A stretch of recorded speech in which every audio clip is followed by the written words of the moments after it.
El Imperio Romano fue amo y señor de la tierra del 27 a.C.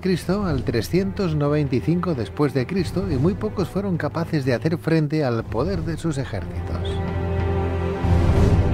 En este sentido, uno de los personajes que más veces logró derrotar a Roma fue el general cartaginés Aníbal Barca. Este general hizo tambalearse al Imperio Romano y estuvo a punto de cambiar el rumbo de la historia de Occidente. Precisamente fue en Hispania donde Aníbal empezó a gestar su estrategia militar, que a la postre llegó a situar a Roma entre la espada y la pared. En este contexto, la conquista de la ciudad de Sagunto por parte de las tropas cartaginesas de Aníbal marcó el inicio de la Segunda Guerra Púnica y el avance de este mítico general hasta las mismas puertas de la ciudad eterna.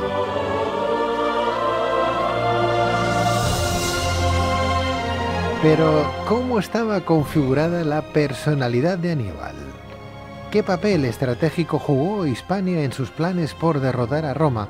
¿Por qué Aníbal decidió conquistar la ciudad de Sagunto? ¿Cómo se desarrolló su asedio? ¿Cuáles fueron las consecuencias políticas de la batalla de Sagunto?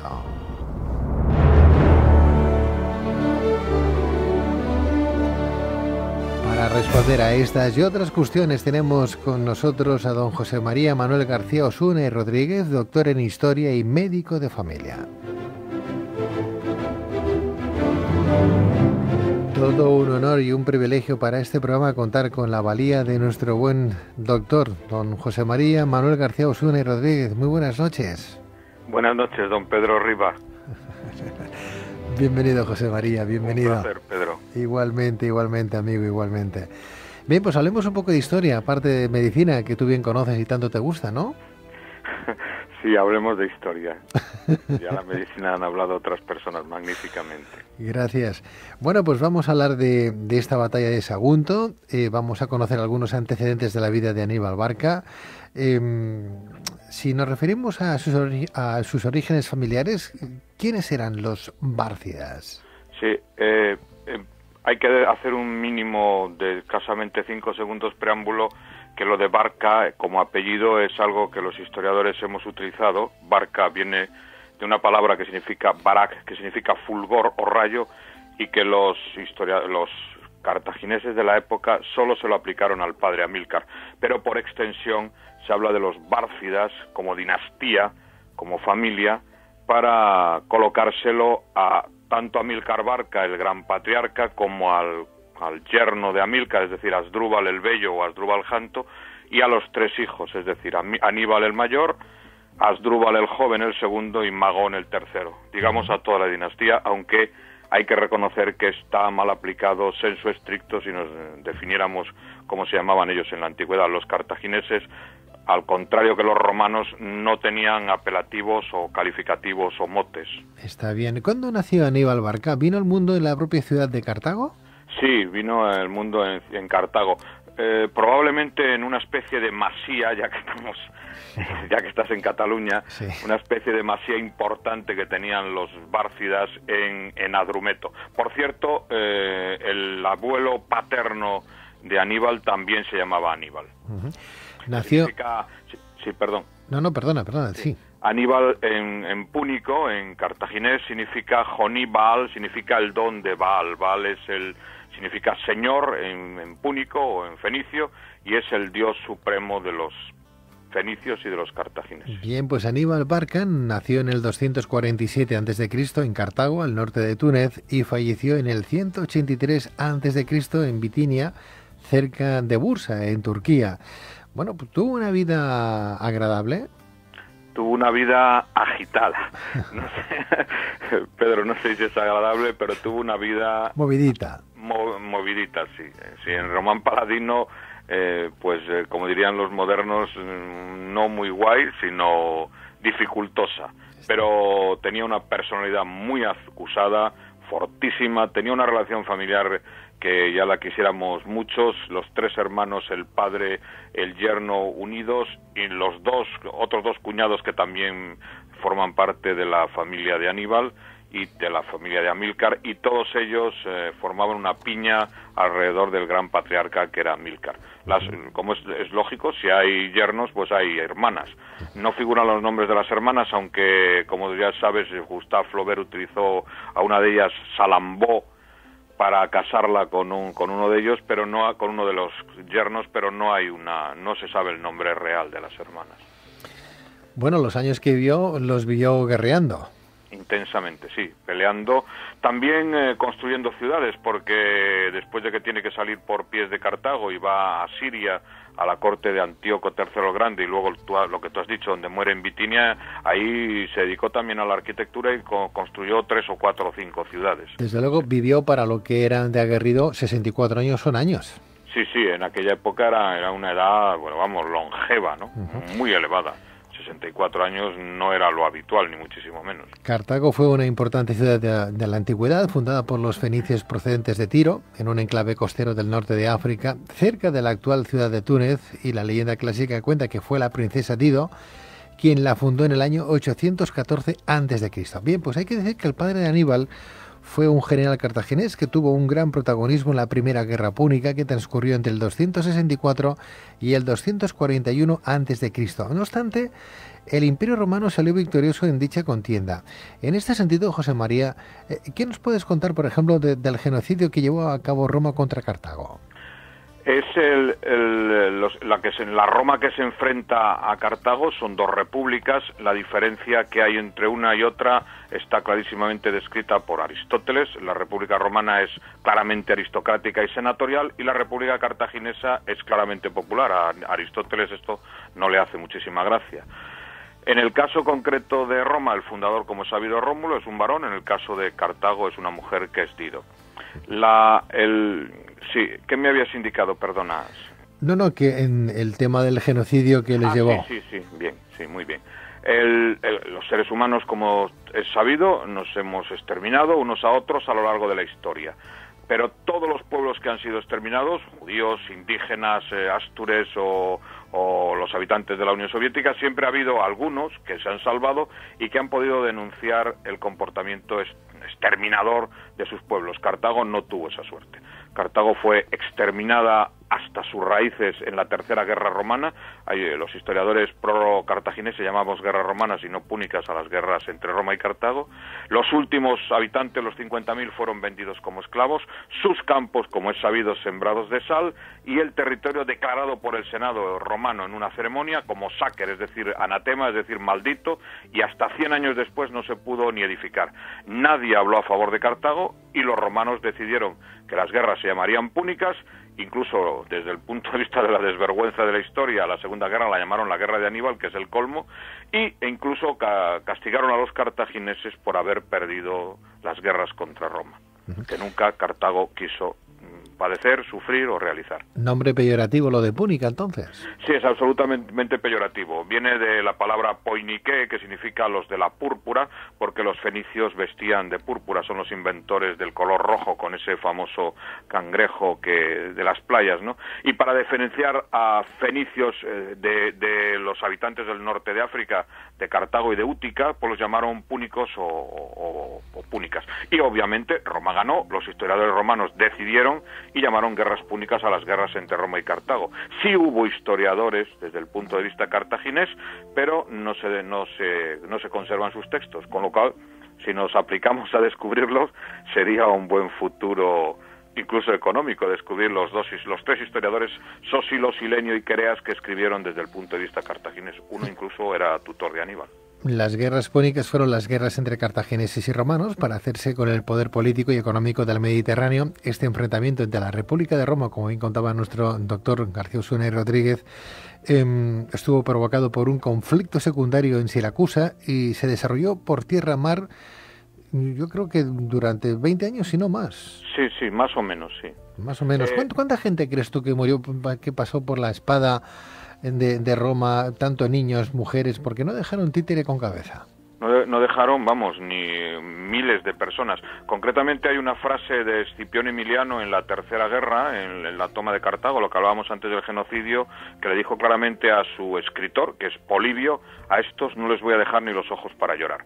Y Roma lo cumplió. El imperialismo romano es absolutamente diferente al cartaginés. El imperialismo romano se fundamenta en la provincialización, en la anulación del enemigo, y el imperialismo cartaginés, que proviene de Fenicia, que son comerciantes, saben que si exterminan a los que les van a comprar no tienen nada que hacer. Entonces la relación es absolutamente distinta. Es una situación de dominio, pero no de prevalencia, de imposición o de acabar con el enemigo, ¿no? Los fenicios de aquella época son los de que hoy podemos encontrar en el Líbano. En el Líbano, correcto. Asimismo, Tiro, Sidón y Biblos y Beirut son ciudades que aparecen en la antigüedad, ciudades típicamente fenicias. José María, ¿qué hay de cierto en la anécdota o leyenda sobre la infancia de Aníbal en la que aparece que su padre le obligó a jurar que nunca sería amigo de los romanos? Como hemos indicado antes, como ya sabes, todo lo que tú y yo hablemos nos proviene de los historiadores prorromanos. Sí. Con esa salvedad, hay que dejar bien claro que son los enemigos quienes nos dicen todo lo que pasó.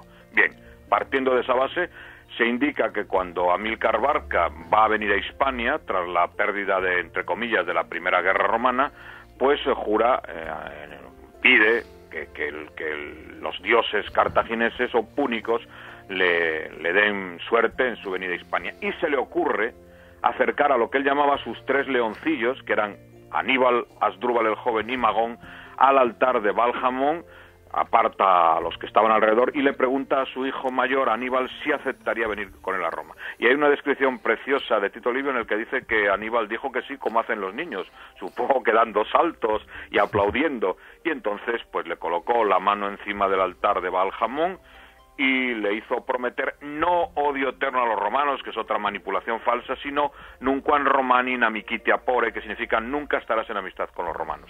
Puedes no tener amistades con otras personas, pero eso no significa que los odies. No ser amigo de los romanos, no pactar con los romanos, es lo que significa el juramento. José María, a los tres, sí, perdón. Claro, ¿y qué nos puedes contar del carácter y del carisma que proyectaba el joven Aníbal en esas tropas cartagineses? Porque claro, es muy popular, pero desde luego Roma les adelantaba en estrategias, en armamento. ¿Es cierto que se decía que ninguna fatiga podía agotar su cuerpo ni vencer su alma? Se comportaba como todos los soldados, tenía una ética especial, tenía un comportamiento estético y estratégico que superaba con mucho al de los romanos. Tenía un comportamiento muy diferente con los soldados. Se sabe perfectamente, dicho por los historiadores Polibio o Tito Livio, los historiadores romanos o Velleio Patérculo, que no tuvo nunca ninguna deserción en su ejército, y los soldados le idolatraban, inclusive lo que se llamarían las tropas auxiliares, es decir, tropas hispanas, bien celtíberos sobre todo, o íberos, incluso galos, que estaban a su alrededor. Dormía con un capote en el suelo, comía frugalmente, etcétera. Pero, como ya sabes, la segunda parte de esa descripción de Aníbal la hace Tito Livio y tiene que cargar las tintas.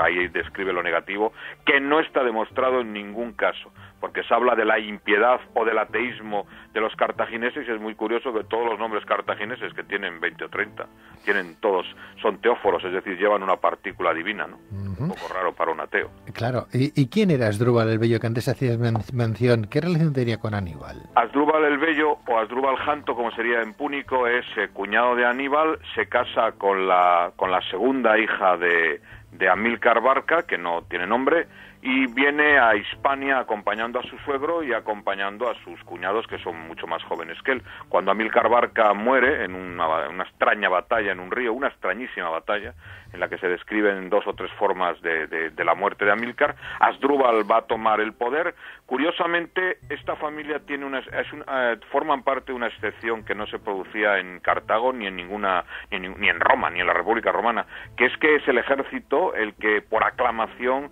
lo acepta como caudillo, como jefe, como generalísimo Asdrúbal, y obviamente no el Senado de Cartago, que se llama la balanza, porque tenían una balanza típica de mercaderes en la puerta, sino la Asamblea Popular, popular, es decir, la asamblea del pueblo, la asamblea formada por la burguesía, por los comerciantes, etcétera, es la que va a aceptar la aclamación de Asdrúbal, y entonces el Senado cartaginés, la balanza cartaginesa, lo va a aceptar como jefe, como caudillo de las tropas en Hispania, ¿no? Es el fundador de Carhadash en España, es decir, de la nueva Cartago, de Cartagena, de Cartago Nova. ¿Qué población podría vivir en Cartago en aquella época, más o menos? ¿Cuánta gente? Más o menos Sí. como Roma, pongamos 200.000 habitantes, más o menos, mucho más cosmopolitas y mucho más modernos que los romanos. Los faros de Cartago iluminaban a los barcos cuando iban por el Mediterráneo. Los famosos puertos de Cartago, el comercial y el militar, son un ejemplo que se puede ver en la Cartagena moderna, ¿no? Era una ciudad bastante más moderna, donde probablemente el idioma más oficial fuera el griego y no el púnico. Pues porque precisamente el griego era una especie era el idioma, digamos, comercial de todo el Mediterráneo en ese momento. ¿Y cómo llegó Aníbal a ser comandante de las tropas cartaginesas? Cuando asesina un devoto, Asdrúbal Janto elimina a un caudillo, a un régulo ibero, y entonces uno de sus esclavos lo mata. Y por aclamación otra vez, el ejército coloca a Aníbal a la cabeza del ejército, y de nuevo la Asamblea Popular y la balanza en Cartago lo aceptan como generalísimo por los valores que el ejército reconocía en aquel joven de 27 años. Tras acceder al control de las tropas, Aníbal pasó, creo que, 2 años consolidando el poder cartaginés sobre las tierras hispánicas, y en este sentido, ¿quiénes eran, aparte del Imperio Romano, los mayores enemigos de Aníbal y de los bárcidas?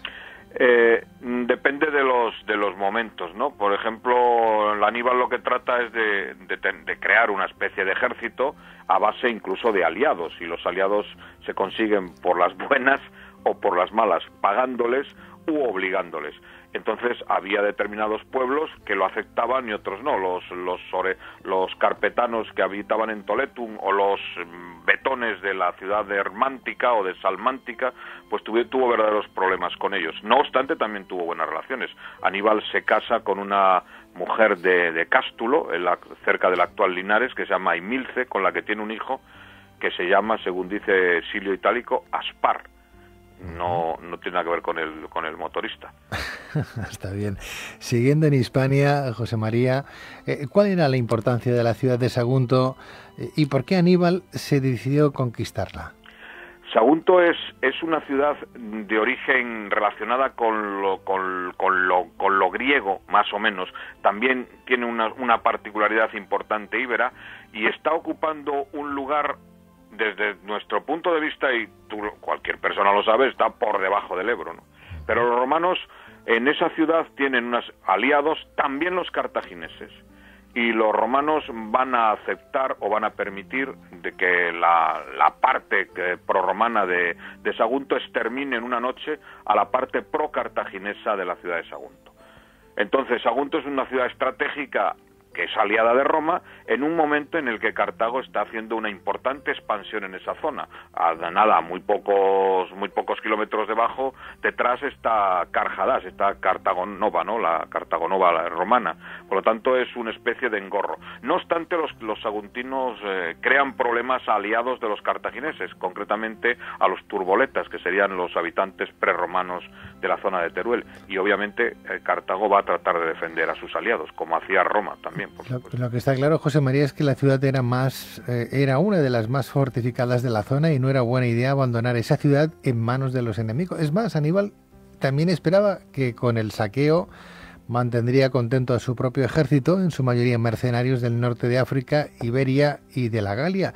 ¿Cómo está fortificada la ciudad de Sagunto?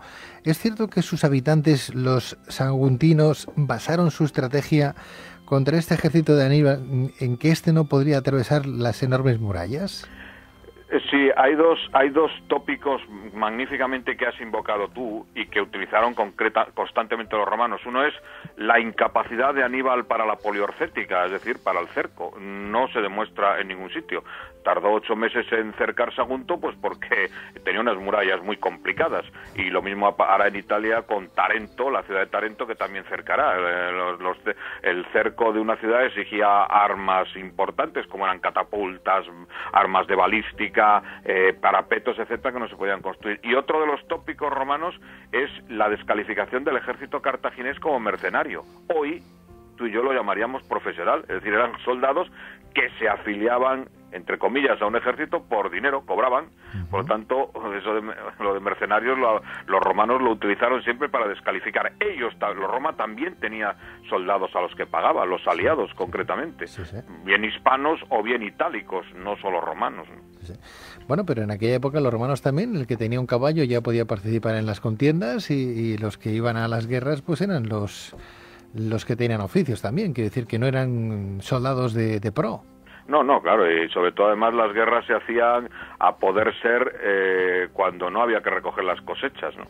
Y el que tenía un caballo pues formaba parte de la caballería, iba al ejército con sus armas.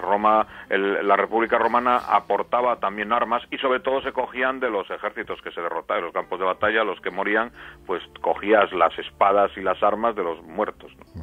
Está claro que este hombre, Aníbal Barca, se implicó mucho, que fue hasta herido en una pierna por una pequeña flecha cuando se acercó imprudentemente a la muralla de la ciudad de Sagunto, ¿no? ¿Es cierto que al atacar Sagunto Aníbal infringió el tratado establecido tras la Primera Guerra Púnica con Roma? Pues no, eso es otro tópico de los enemigos. Los romanos habían firmado un tratado con Asdrúbal que el Senado de Cartago, la balanza de Cartago, no había suscrito, por el cual las tropas cartaginesas no podían pasar el río Iberus, que es el Ebro. Pero los romanos consideraron que Sagunto estaba desde el punto de vista de Roma, desde Roma, al otro lado del Ebro, indudablemente. Desde Roma, Sagunto, ¿no te parece, Pedro? Está al otro lado del Ebro, ¿no? Claro. Eso es indudable. ¿Cuál fue la posición del Consejo de Ancianos de Cartago respecto al asedio de Sagunto? ¿Recibió Aníbal todo el apoyo del Senado de Cartago o no? El Senado de Cartago estaba dividido en dos partes, unos favorables a los bárcidas y otros dirigidos por uno de los mayores enemigos o mayores traidores que ha habido en la historia, que es el general Janón el Grande, que trataban siempre de torpedear las acciones de los bárcidas, o sea que estaba más o menos 50-50. ¿Y esta ciudad, Sagunto, solicitó ayuda a Roma frente al ataque de Aníbal? Sí, Sagunto envía embajadores a Roma para pedir ayuda y Roma no responde, espera a ver qué pasa, buscando siempre una causa, a un casus belli, es decir, a un caso de guerra, para poder intervenir impunemente contra Cartago.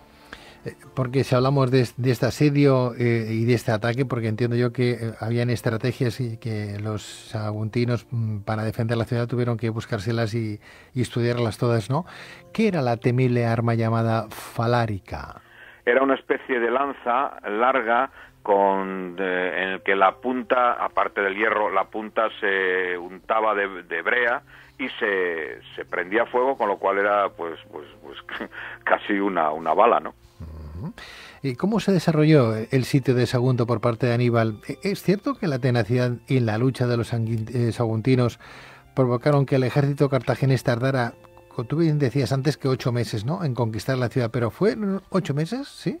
Sí, más o menos, entre 6 y 8 meses. Lo que pasa es que Aníbal interrumpió durante un tiempo porque tuvo problemas con unos pueblos que se levantaron, los Olcades concretamente, otro pueblo prerromano, y tuvo que interrumpir el cerco para tratar de pacificar a esos pueblos que habían firmado una serie de tratados con Aníbal que no estaban cumpliendo.